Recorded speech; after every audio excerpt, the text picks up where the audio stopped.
Perdone, David, creo que ya lo tenemos corregido esa dificultad en términos de audio. Ahora sí, te escuchamos, Ahora sí. y otra vez, bienvenido.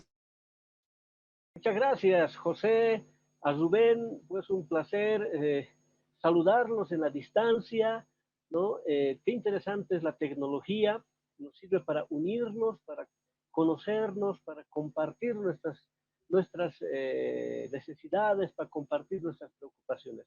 José, un hayaya y pues un abrazo a la distancia. Muy amable, David.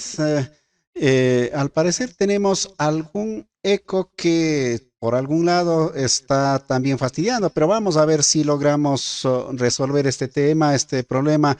Pero, en fin, bueno, ya hemos entrado al programa, la temática para el que nos hemos convocado. Más bien, David, vamos a empezar, digamos, a contar esas informaciones, esos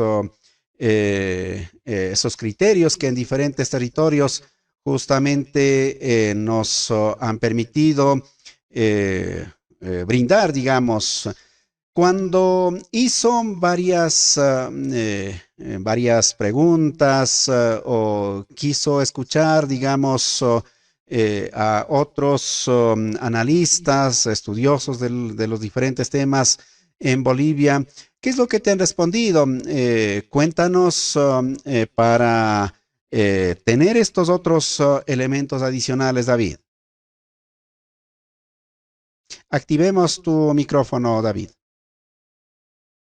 Ahora sí, entonces sí he tenido el placer de poder entrevistar a grandes personalidades, gente joven que está inmiscuido en el trabajo de las naciones indígenas, otros estudiosos, ¿no? Mucha gente activista de este campo para el reconocimiento de los derechos de los pueblos indígenas, ¿no? Porque en Bolivia, desde la promulgación de la nueva constitución política del Estado, en la que se declara a Bolivia como un Estado plurinacional. Entonces ya reconocen 36 lenguas, 36 nacionalidades, y desde ese momento, ¿no? Hasta ahora son 14 años que se está haciendo ese cambio, ese quiebre. No, para muchos de nuestros hermanos es enterarse que tenemos libre determinación, enterarse que podemos, ¿no? Aplicar nuestras costumbres, nuestras prácticas ancestrales, y el Estado boliviano reconoce esas acciones. No, para mucha gente es una especie de shock. 531 años nos han dicho que no tenemos alma, que no, que somos, ¿no? Más que animalitos, que nos tienen que salvar, ¿no? Nos han metido tanto eso que a nuestra gente le cuesta recuperar su, eh, su orgullo, su autoestima. Entonces, la gente se está dando cuenta que ya tenemos derecho, que hemos recuperado gracias a las luchas de nuestros abuelos. Entonces, yo creo que se está viviendo momentos especiales, nuestros pueblos están empoderando, y bueno, seguramente de aquí a un buen tiempo vamos a tener algunas novedades también con relación a la lucha de los derechos de los pueblos. Importante. David, tú hiciste un primer diálogo con uno de los analistas. ¿Qué es lo que preguntaste? O más bien, escuchemos el video, y miremos el video de lo que justamente desarrollaste con él. ¿Nos dice su nombre, por favor? Martín Illapa, Calizay. Ajá. Hermano, ¿cuáles son los principales logros y dificultades que ha vivido el pueblo indígena en Bolivia el 2023? Quizás no podemos referirnos de manera global a todos los pueblos indígenas, porque en determinados espacios y en determinados pueblos ha habido más toma de conciencia, ha habido más protagonismo, como en los pueblos del altiplano y también algunos del valle, pero en los pueblos de las tierras bajas, como que no ha existido un activismo más eh, fuerte con relación a otros momentos que hemos tenido, por ejemplo, en las décadas del 90, del 2000, donde los pueblos de las tierras bajas han jugado un papel importante. Ahora bien, el protagonismo central me parece que ha estado también en torno a los aymaras, porque resulta que de un momento determinado, como que, por ejemplo, los aymaras no estaban ya controlando la Confederación Sindical Única de Trabajadores Campesinos de Bolivia. Ese espacio había sido ocupado por pueblos que pertenecían a los valles, pero ni siquiera con una estructura orgánica, sino por dirigentes que en algún sentido estaban muy ligados al poder del Estado, a una determinada forma de administrar el Estado, al prebendalismo, al clientelismo. Y este año hemos visto, por ejemplo, un protagonismo muy importante de los aymaras, cuando ya cuestionando los varios años que no habían tomado el control de esta instancia, entonces en algún sentido ahora nuevamente vuelven a ser cabeza y eje de los movimientos sociales dentro de la central de la Confederación Sindical Única de Trabajadores Campesinos de Bolivia. En el campo, eso sindical. Y en el campo de los ayllus y marcas, en realidad, también ha ido tanto manteniéndose un equilibrio, ya no tenemos una participación más quizás relevante, sino que su participación un poco está ligado a actividades administrativas, tanto, pero esos son algunos elementos que podemos destacar. Muchas gracias. Bien, eran las palabras del licenciado Illapa Calizaya. Él ha sido ex embajador de Costa Rica, en Costa Rica, es docente y también fundador de la Universidad Pública del Alto, es una persona muy comprometida con las luchas de los pueblos indígenas, ¿no? Nos decía él que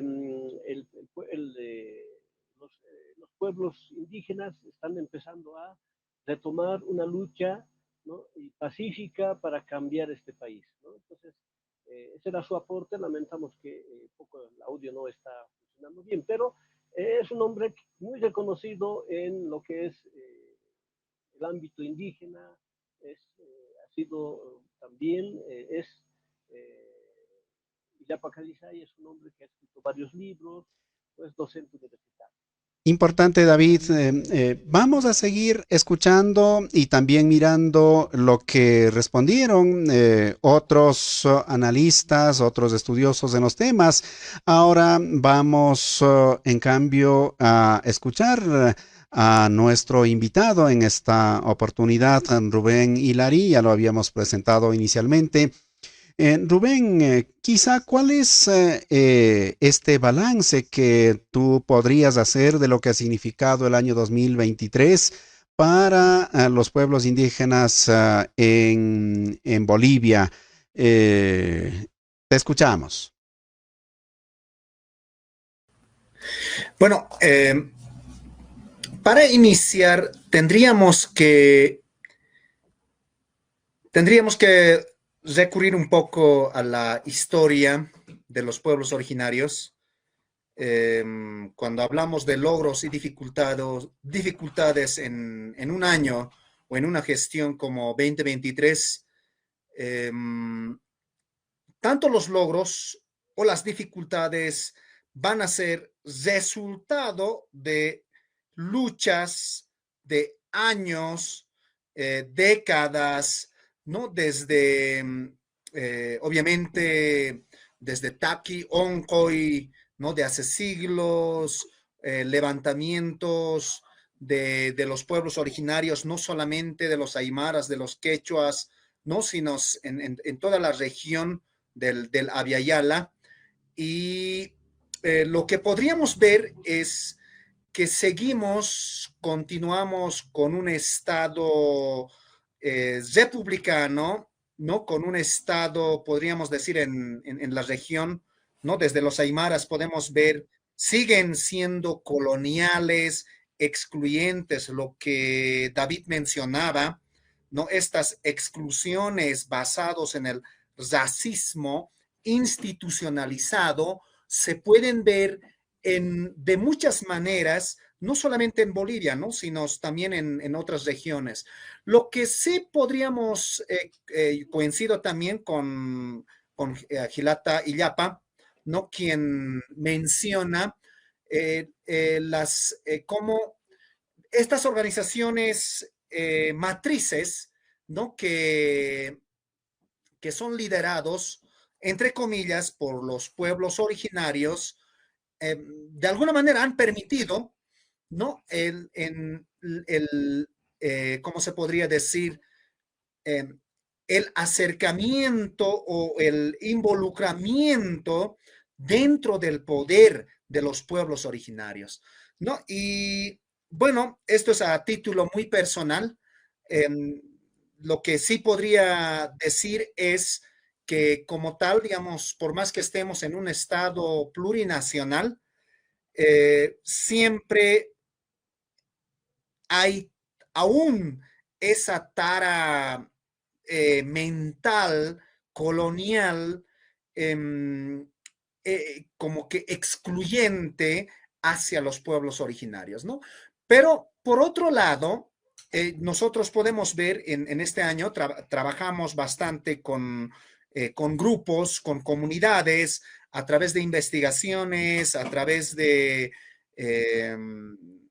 coberturas, ¿no? En un canal, por ejemplo, el COTV, y ahí podemos ver cómo también, por otro lado, existe el empoderamiento en muchas situaciones orgánico.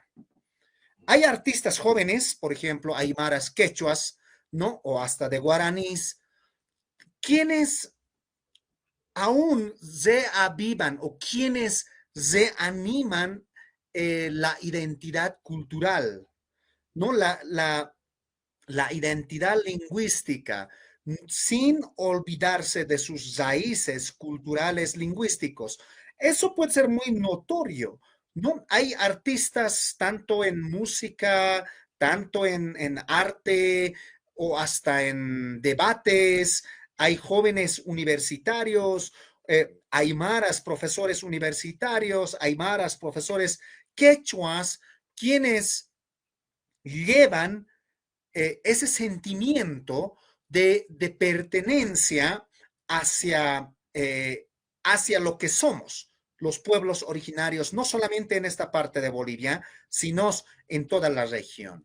Ayer nomás pongo un ejemplo, conversábamos con una persona aymara que ha estado en Chile, que ha estado en Perú, ¿no? O sea, esos países que nos han dividido después de las fundaciones de la República. Entonces, él con tanto sentimiento decía, pero nosotros como aymaras o nosotros como quechuas, mira, ¿por qué tenemos que adjetivarnos aymaras peruanos o aymaras chilenos o aymaras o collas argentinos o aymaras bolivianos? No, si los aymaras solo somos único. Entonces, por un lado, mencionaba hace un momento que hay este sentimiento, este crecimiento de pertenecer a los pueblos originarios. Bueno, solo quisiera comentar eso a los que están siguiéndonos y quizás más adelante podremos un poco más en cuestión, ¿no? Sobre esta evaluación o esta retrospección como pueblos originarios. Gracias, Gracias. Rubén, por esta entrada. David, vamos contigo con otra inquietud que quisieras formular a nuestro invitado. Gracias, José. Hermano Rubén, ¿no? Tú, aparte de lingüista, eres comunicador social, ¿no? Y muy reconocido. Una de las cosas que tú estás implementando y peleando es con la lengua aymara. Este año, ¿has tenido algún avance, algún reconocimiento para usar, por poner vigente el idioma aymara? Es cierto, algunas veces nos cuestionan por qué no lo hacemos también en guaraní o en chiquitano o en otras lenguas, ¿no? que tenemos. Más nosotros trabajamos con la lengua aymara, la cultura aymara y con proyectos de posesionamiento en esta era digital, ¿no? En cuanto a la lengua y cultura aymara principalmente. Bueno, lo que yo podría decir desde nuestra comunidad, que se llama Hakearu, en este 2023 se ha podido traducir una literatura universal que es El Principito, un autor francés que escribe después de la Segunda Guerra Mundial, ¿no? Le Petit Prince, ¿no? Entonces, esto ha sido actualizado en la lengua aymara y también, o sea, para que llegue, esta literatura tiene su audio, no tiene QR donde puedes escanear y escuchar, aunque esté basado en la lengua o en la escritura latina por ahora. Entonces, ¿cuál es el propósito de este trabajo? ¿No? Que principalmente es eh, mostrar a la gente que muchas veces seguimos los mismos aymaras incrédulos. No creemos en nuestra lengua, no creemos en nosotros, no creemos en lo que podemos lograr muchas veces, ¿no? En cuanto a la lengua, hay estos, como hace rato mencionaba, taras mentales que dicen, no, ¿para qué vamos a aprender? Es una lengua del atraso, ¿para qué vamos a recuperar? Entonces hay que evidenciar, hay que mostrar, ¿no? A nuestra población en primer lugar sobre las posibilidades de su trascendencia de la lengua. Entonces, trabajamos en Aymara primero, ahora sí podemos decir al pueblo guaraní, al pueblo quichua o al pueblo a cualquier pueblo que tenemos en la región y decir, mira hermanos, hermanas, hay esta posibilidad, ¿no? Esto se puede hacer de esta manera. Y nuestras lenguas pueden ser funcionales en cualquier nivel, ¿no? Se puede usar en la literatura universal o en los medios tecnológicos. Hace 2 días, por ejemplo, evaluábamos, ¿no? Cómo está creciendo los jóvenes en las redes sociales hablando, mostrando su cultura en TikTok, por ejemplo, ¿no? O en Instagram, o en Facebook, o en YouTube, ¿no? Entonces, creemos que eh, eh, aunque no podemos medir de quién su logro es esto, pero sí hay una conciencia que va en crecimiento, que va eh, eh, ¿cómo podríamos decir? Que hay una carencia donde están diciendo, sí, pero yo quién soy. ¿No? ¿Cuál es mi árbol genealógico? ¿No? Entonces, en ese sentido, estimado David, yo creo que hay trabajos que podríamos mencionar, esto, por ejemplo, en cuanto al arte, en cuanto a la música, en cuanto a los audiovisuales, por ejemplo, hay una comunidad alteña, aymara, quienes están proyectando realizar cortometrajes, largometrajes en la lengua aymara y luego en la lengua quechua. O algunos jóvenes han trabajado este año, por ejemplo, a lo que hemos podido ver, la lengua uru, por ejemplo, o la lengua puquina, ¿no? Que no tiene hablantes, por ejemplo, pero sí hay una población que se identifica como nación puquina, pero estos trabajos pueden mostrar, pueden ayudar, coadyuvar para el empoderamiento de los pueblos originarios en la región. José. Gracias, David. Si tenemos entendido que el otro de nuestros invitados para esta charla importante, que es el doctor Uño, justamente está en la sala, pero tiene una dificultad de ser visibilizado. El doctor Liborio Uño, ojalá en este caso salga, digamos, nuevamente de la aplicación y vuelva a ingresar y ojalá tengamos esa mejor suerte.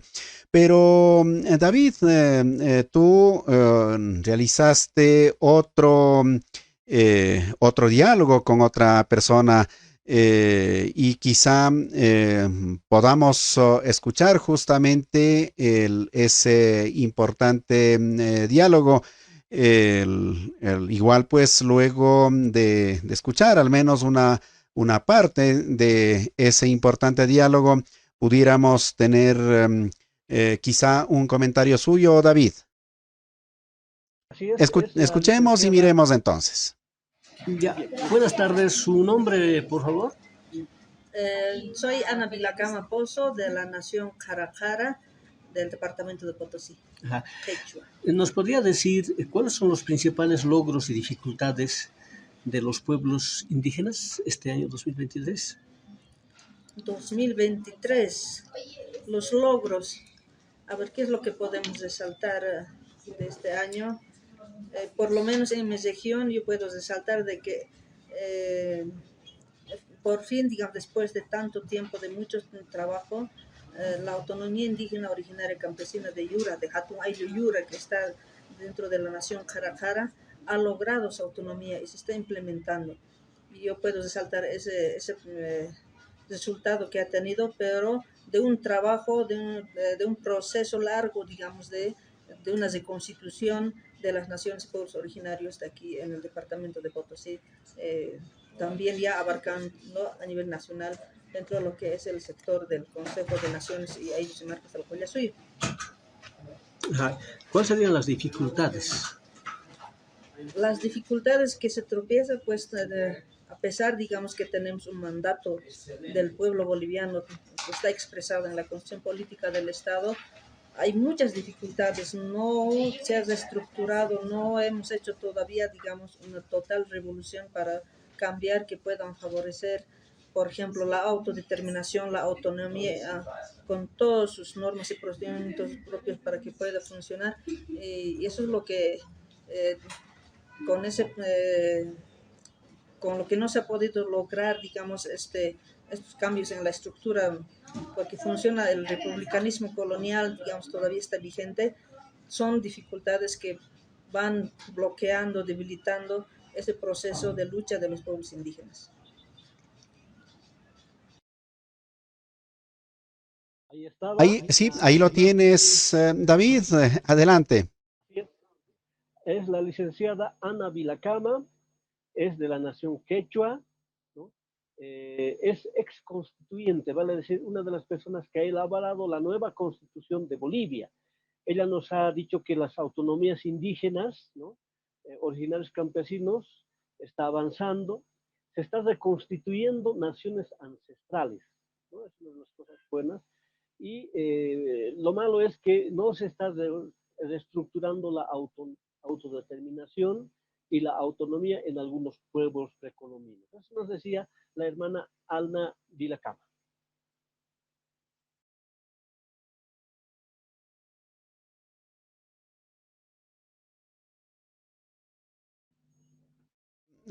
Bueno, nuestro invitado, el doctor Liborio, también está tratando de ingresar a la sala, ahí lo vemos, sino que, digamos, hay una opción que no logró activarlos debidamente. Ojalá ya lo tengamos nuevamente. Entonces, vamos en esta vez con Rubén Hilary. Algo ya lo mencionó en temas de avances. Quizá, ¿dónde es lo que los pueblos indígenas de Bolivia están teniendo dificultades? Ustedes han logrado dar saltos significativos en cuanto, digamos, a la parte política. Está la Constitución declarada como Estado plurinacional. Eso implica que a nivel de normativas, a nivel de la aplicación de los territorios, a nivel de autonomías, en fin, no sé cuánto se ha logrado avanzar en definitiva. Hay quienes suelen ser bastante críticos con estos temas, dicen, bueno, a la final eso del Estado plurinacional implica aterrizar a territorio y ahí es cuando se tiene dificultad, es lo que señalan. ¿Qué es lo que han podido ustedes vivir? Es mi inquietud, Rubén. Sí, eh, yo creo que tenemos que ser conscientes de que las reconstrucciones o los cambios estructurales no son inmediatamente. No, los cambios estructurales requieren décadas, pero tampoco estos cambios no vienen como cayendo del cielo.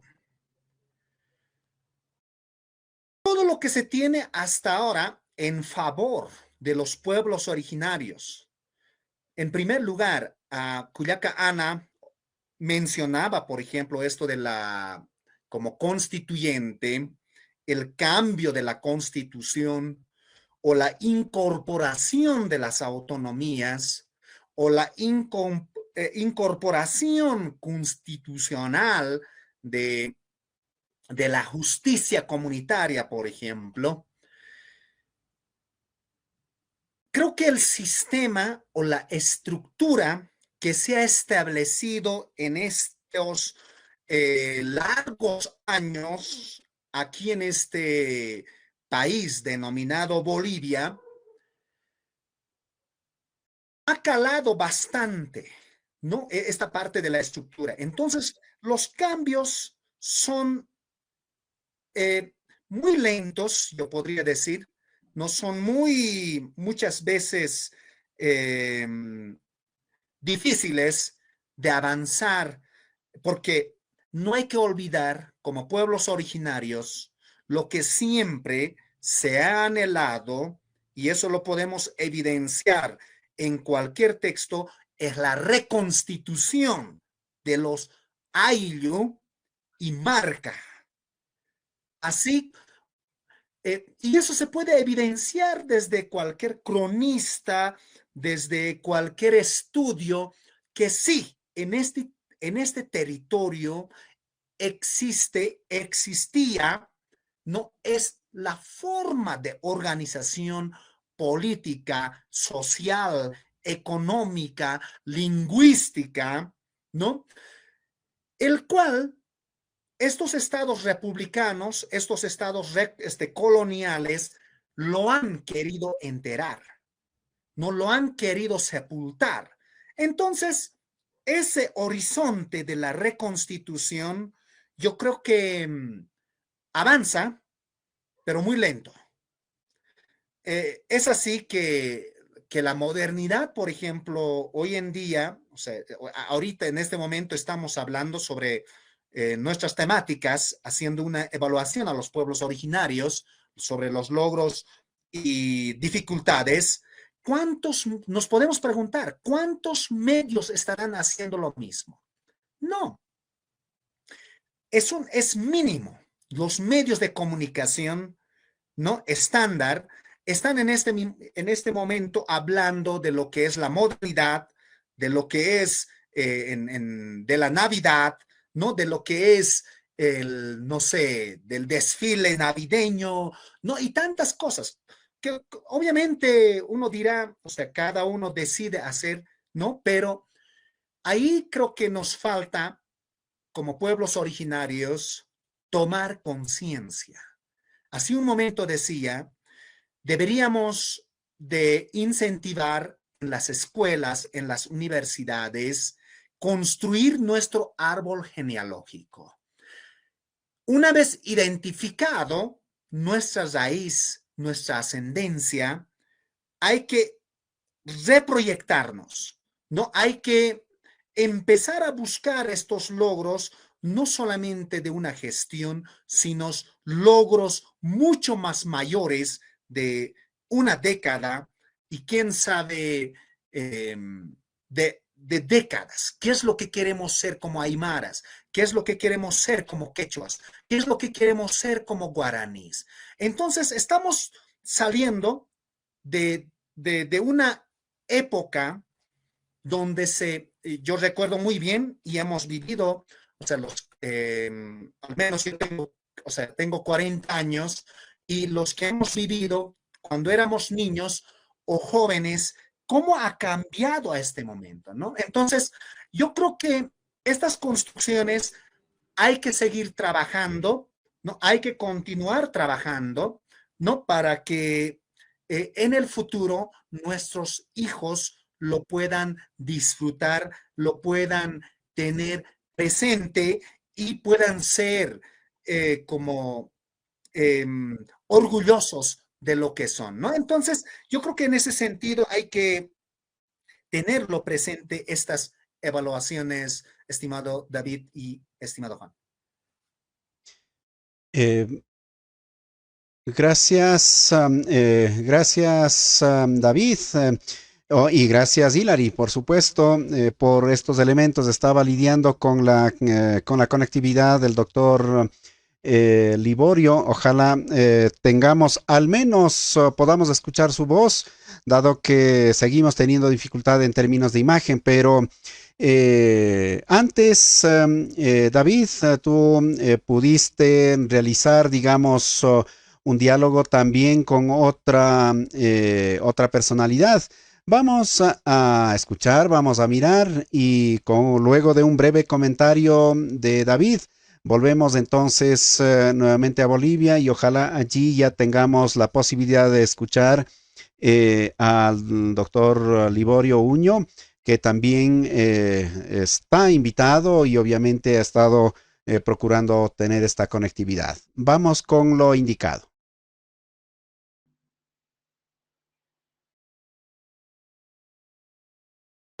Formación sociólogo. ¿A qué nación originaria representa? Aymara. Muy bien. ¿Pero podría decirnos cuáles son los principales logros y dificultades de los pueblos indígenas en este 2023? Bueno, habría muchas cosas que decir al respecto, ¿no? Había un concepto antes, en los años 70, 80, bueno, incluso mucho más antes, que cualquier lucha que hacía el pueblo, ya sean en sectores mineros, sectores fabriles, o también desde la nación aymara, quechua, como organizaciones como la SUTCB, el pueblo luchaba, pero al final se lo entregaba el poder a su enemigo, a la clase media blanca, a la casta blanca, a la oligarquía. Eso se llamaba la paradoja señorial, ¿no? Entonces, a mí me gustaría subrayar que creo que el año pasado, este año sobre todo, se están dando otras condiciones favorables al movimiento indio, al movimiento aymara, para dar la vuelta un poco o transformar esa situación paradójica de luchar, pero entregárselo el poder siempre a su propio enemigo. Porque a pesar de que hay esta pugna interna en el instrumento político, en el partido político del MAS, que de todas maneras, a pesar de las críticas, representa todo el movimiento indígena en Bolivia, hay una pugna, hay una ruptura, ¿no? A nivel partidario. Eso en teoría significaría que es una gran oportunidad para que la derecha, la oligarquía, lo rompa peor y ellos se tornen, como ha sucedido en 2019. Pero no se está dando. ¿Qué me indica eso a mí?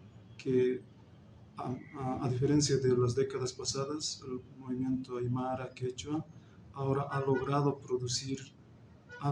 ascender en la lucha política nacional a todo nivel. Ya no se va a quebrar, a pesar de estas disputas, o mejor dicho todavía, que esta disputa ya nos indica que ahora el poder es una disputa entre indios. Eso es. Entonces, me parece que es un gran avance. Ya no se siente el poder como si estuviera siempre en manos de los aras allá lejos del Estado, sino que ya se han apropiado del mismo Estado. Ahora el siguiente paso es luchar por copar todo el Estado. Esto sería el siguiente nivel. Ahora, al mismo tiempo, ¿qué es lo negativo? Es que a pesar de esta aparente quizás llegada masiva de la dirigencia originaria y a todos los niveles del Estado, en el Ejecutivo, en el Legislativo y en los demás, hay me parece dos desafíos al interior y ahora. Por una parte parece que todavía se mimetizan, se ocultan las antiguas clases medias que quieren controlar todavía por adentro a las figuras indígenas, como es el caso del ex vicepresidente, no lo manipulan. ¿Y por qué? Porque en el fondo ellos quieren seguir controlando todo el Estado. Pero también en este lado, ¿no? Lo mismo podemos decir en el oficialismo, que la burocracia tradicional de clase media blanca sigue estando predominantemente. Entonces, y el otro desafío también es, si bien estamos diciendo que hay un ascenso de la nación aymara, por lo menos en ejercicio de las dirigencias sindicales a ese nivel, pero puede ser que muchos indios no sean indianistas, digamos, o amáuticos, sino en realidad se han vuelto tan caras como nosotros. Entonces, si bien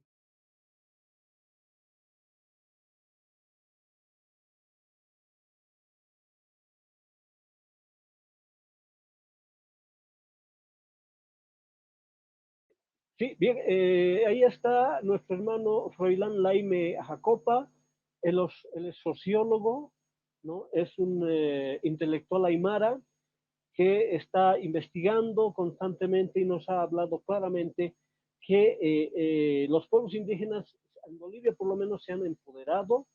Ahora ya no es la disputa de quién va a ser presidente, ¿no? Entre un ara, entre un criollo y un indio.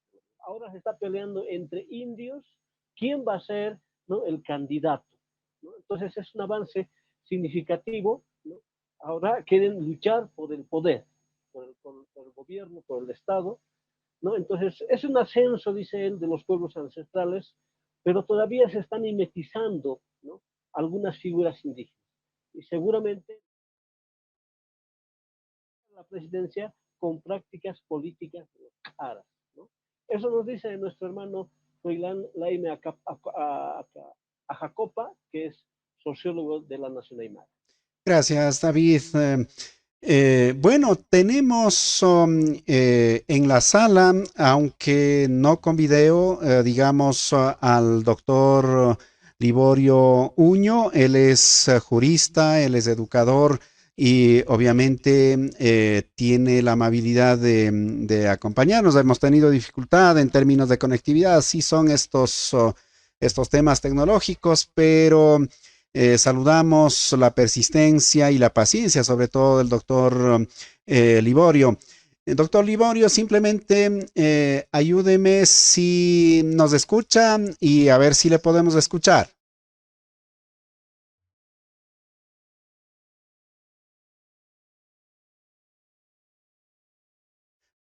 Per- Perfecto, doctor. Perfecto. Más bien aprovechemos el tiempo que estamos casi por finalizar. Doctor, si se tratara hacer un largo, que digamos, un listado de los temas importantes que se deberían discutir en Bolivia respecto a los pueblos indígenas, ¿cuáles pudiéramos hacer este ejercicio de un listado? Temas, por supuesto, que con seguridad se están trabajando, pero de manera exitosa, pero temas que casi que ni se les escucha cuando deberían ser importantes. Doctor, en una suerte así medio resumido, le escuchamos y gracias nuevamente y bienvenido a Ricinacu TV Internacional. Tomar como referente de constitución el Tahuantinsuyo porque no hay otro referente estatal.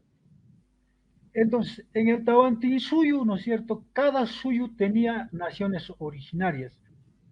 ¿Y cómo estaba compuesta cada nación originaria? A eso tenemos que aterrizar, porque si no aterrizamos a la estructura territorial y gubernativa, de las naciones originarias no vamos a poder avanzar. Hay que definitivamente establecer que la base territorial y gubernativa de las naciones originarias, que son más o menos 100 en el Tahuantinsuyo, es el Sulcaylo, o sea, el Ayllu base. Encima viene el Ayllu como federación de Sulca-Ayllus. Y encima de la Ayllu viene la marca como federación de Ayllus. Y encima de la marca viene la federación de marcas. Y encima de la federación de marcas vienen los suyos, 4 suyos. Entonces, este proceso de reconstitución tiene que ser una reconstitución de las naciones originarias en sus 4 niveles territoriales y gubernativos. Ahora, en Bolivia, la nación más avanzada en este proceso de reconstitución era la nación Hachamarca Pacajes. Incluso ellos tienen un estatuto, pero que no lo reconocen. Y han avanzado hasta ahí, pero se han estancado. Y es que hay que fijar la metodología. No se puede reconstituir las naciones originarias desde arriba. Es un error, es como querer reconstruir una casa desde el techo. No, hay que reconstituir a las naciones originarias desde el Sulcaylo, pasar al Ayllu, pasar a la marca y recién ir a la Hachamarca. Con un comentario en este sentido breve, concluimos en Rubén. Muy brevemente, estimado José, estimado doctor Uño, David, quienes están presentes aquí, y también quienes han intervenido en este programa, yo creo que podemos coincidir que hay una conciencia que hay que seguir, que hay que continuar trabajando, posiblemente con las próximas generaciones. A los niños en la casa, en la escuela, a los jóvenes en la universidad, ¿no? en lugares de formación profesional, hay que seguir trabajando estas temáticas. Hay que tematizar, no es regresar, no es retroceso por ninguna razón, solamente es actualizar, ¿no? A esta era, y eso es posible. Pero eso tampoco no va a venir desde, como decía doctor Uño, con un decreto, con una ley. No, si tenemos esta constitución, hay que revisar, hay que ponerlo funcional, hay que funcionalizar todas las normativas que se tiene en este país o en diferentes países de la región a favor de los pueblos originarios. Eso merece información, eso merece análisis, eso merece proyección. Entonces, yo creo que con estas palabras finales, yo quisiera terminar esta lucha. Si queremos tener logros, y obviamente estos logros no son fáciles, estos logros son conquistas. Y como conquistas tienen sus propias dificultades, que hay que romper esquemas, que hay que romper estructuras, que hay que penetrar estructuras, estigmas que se han formalizado, que se han sistematizado hasta la fecha. Pero eso requiere trabajo, constancia, requiere reflexión constante, estimado José y estimados televidentes. Gracias enormes a Rubén Hilary. Él es lingüista, él es estudioso en temas culturales y también, como decía David, es comunicador. Esa última parte no sabía, pero más bien queda un compromiso de ver cómo vamos sumando estos esfuerzos. Mil gracias. De igual manera, pues al doctor Liborio Uño, que hemos tenido alguna dificultad que digamos en conectividad, pero aspiramos que en una siguiente ocasión podamos, ya superado aquello, tener, digamos, con una participación mucho más directa, digamos. David, tenemos que pedir disculpas a los personajes con los que no hemos podido salir, dado el tiempo, pero tenemos un compromiso. David. Así es, José. Agradecerte, mandar energías positivas a nuestras personas que están viendo este programa y nuevamente felicitarte y darte todo el aliento para que sigas conduciendo y uniendo a los pueblos de la Vía Yala.